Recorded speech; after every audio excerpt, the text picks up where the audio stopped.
And don't use non-duality to keep stuckness.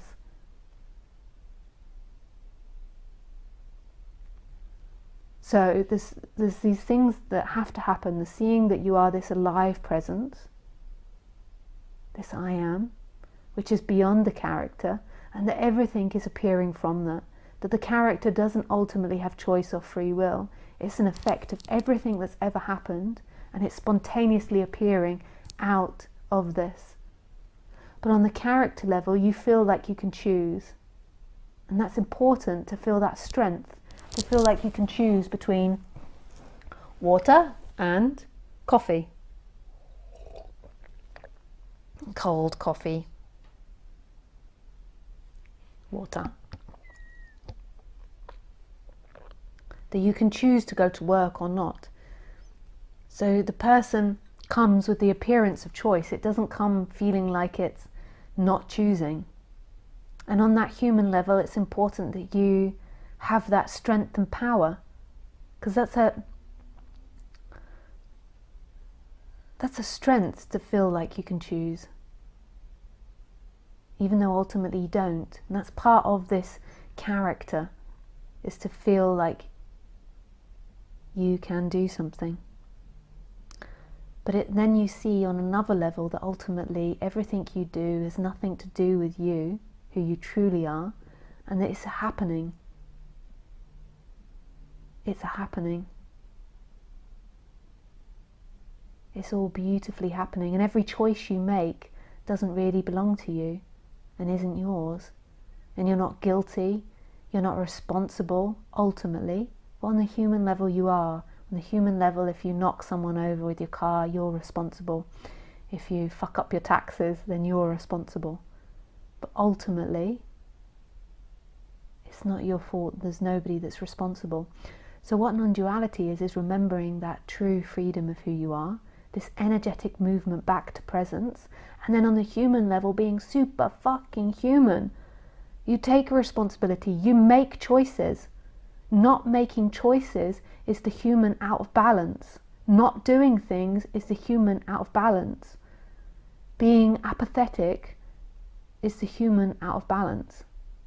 As it becomes more in balance, it will do things. Might fuck up things, it might get things wrong, but it will do things. It will feel active, it will feel strong, and it will see that they're not that important. The things go up, they come down.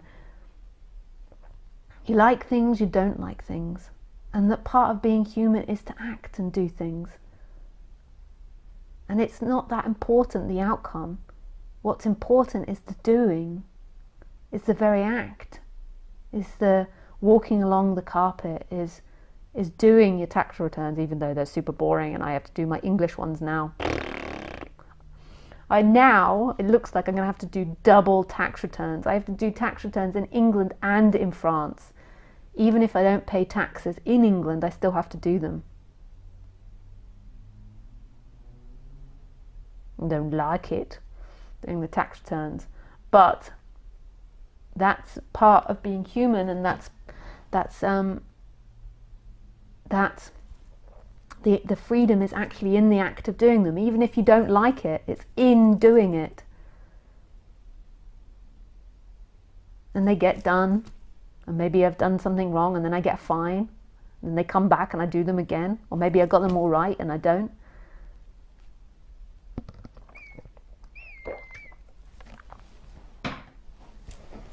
It's not being overwhelmed mentally by everything. When you just believe you're that person, you feel overwhelmed by the responsibility of all these things in this life. They ultimately belong to God, belong to the divine. The outcome has got nothing to do with you, but the illusory you has to act and take responsibility as if it does. This is so important, and this is something that I've struggled to be able to communicate over the last 7 years, and I'm getting better and better at communicating.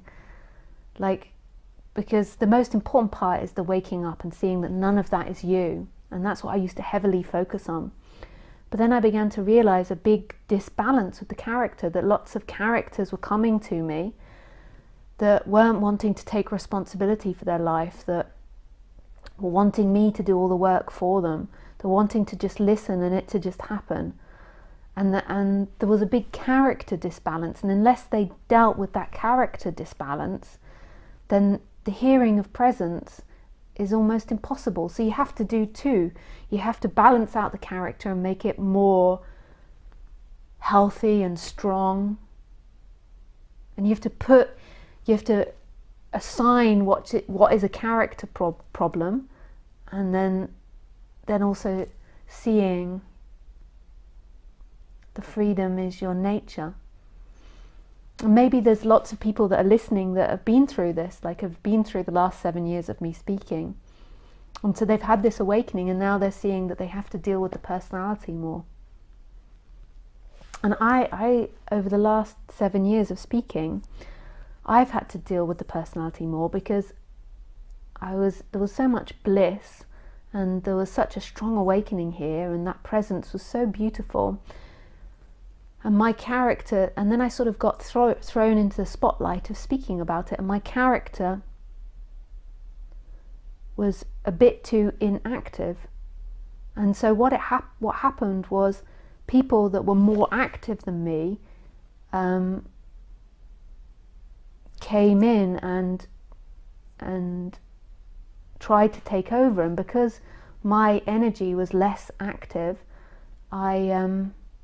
I was overwhelmed by these other people's energies,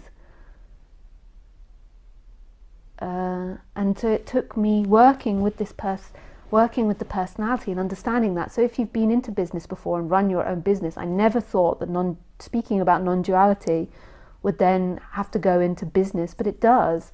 Like, I had people organizing events for me and doing things, and tax returns and money, and because I was feeling inactive, then the will of the more active person appeared, which maybe wasn't as balanced as my will, and was maybe neurotic, or maybe too dominant, or maybe too possessive, or too money orientated.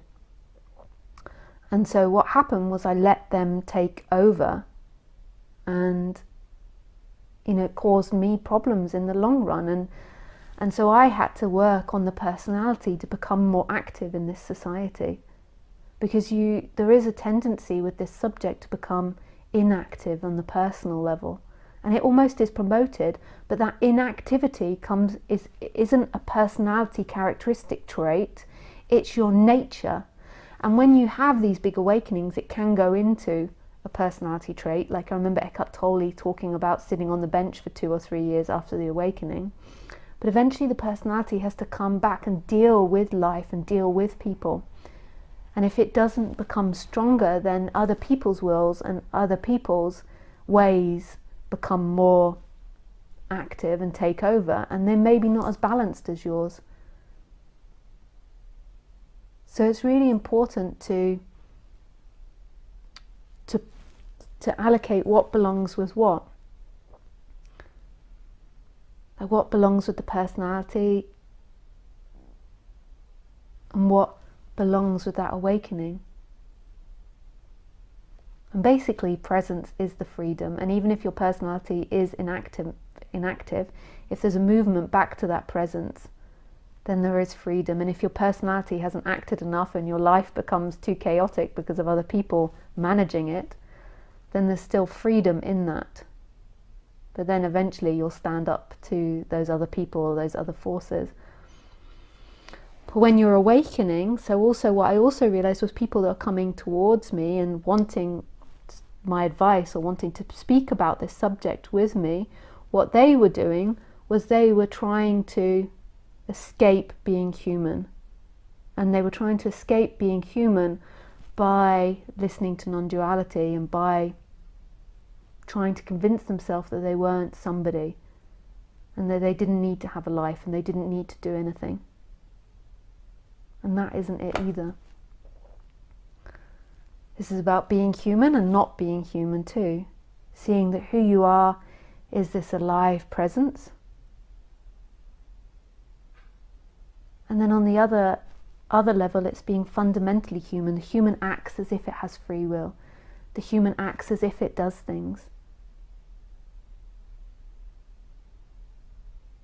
The human acts as if it wants things. But when there's been that awakening and that shift, none of those wants or none of those doings or none of those things lead you to freedom. Whereas prior, when you were just identified, the person believed it was going to get freedom in its story and in time. And so everything becomes super stressful and super overwhelming, because you're always believing you're going to get it. You're going to get it if you choose correctly. If you do the correct thing, you're going to get love. You're going to get validation. You're going to get connection. Whereas none of that comes from anything you do. Your nature is home. And they become better and better at putting that part in words, like trying to speak about this freedom that's your nature, and then trying to help the person become more balanced and more integrated on the human level. Because I cannot bear watching one more person use non-duality to deny being human. I cannot. I will exterminate.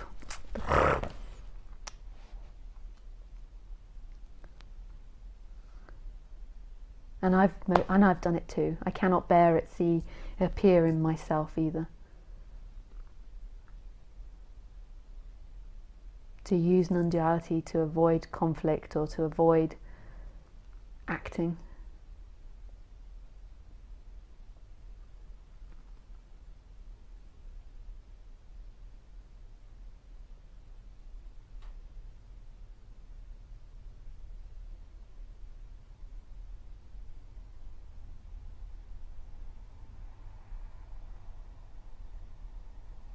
And this part of things can be undesirable, the speaking more on the human level, because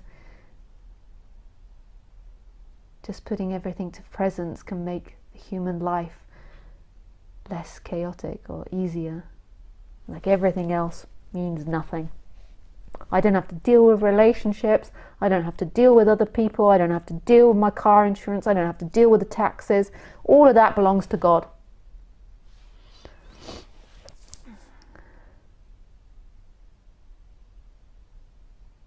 And so the person's happy to just have this presence thing to focus on.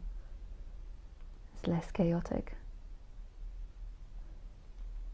Which in one way it has to go through a phase of just focusing on that, to really see that you aren't this person moving in time. You're this alive, present freedom.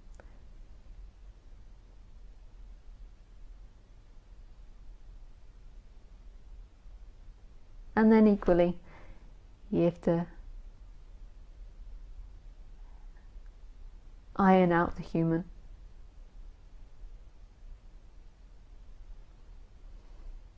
Or let that integrate into the human. And then you become super strong human.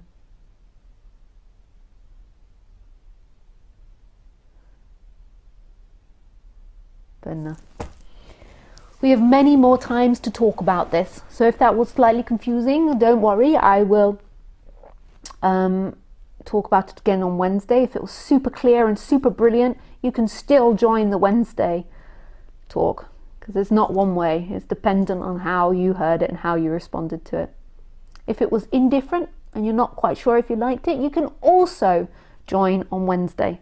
Nobody is banned. The only people that are banned are people that really, really, really annoy me when they're asking a question, or they're really, really rude. I can take a certain amount. Those are the only people in banned. If you're indifferent, if you really enjoyed it, if you're confused, you are welcome to join.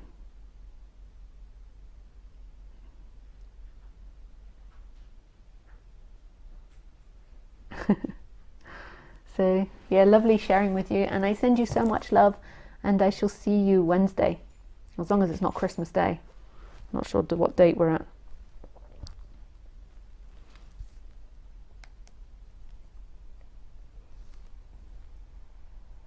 I don't think it's Christmas, is it? Nope, the 20th, yeah. So I can see you Wednesday. Okay guys, lots of love, thanks, bye.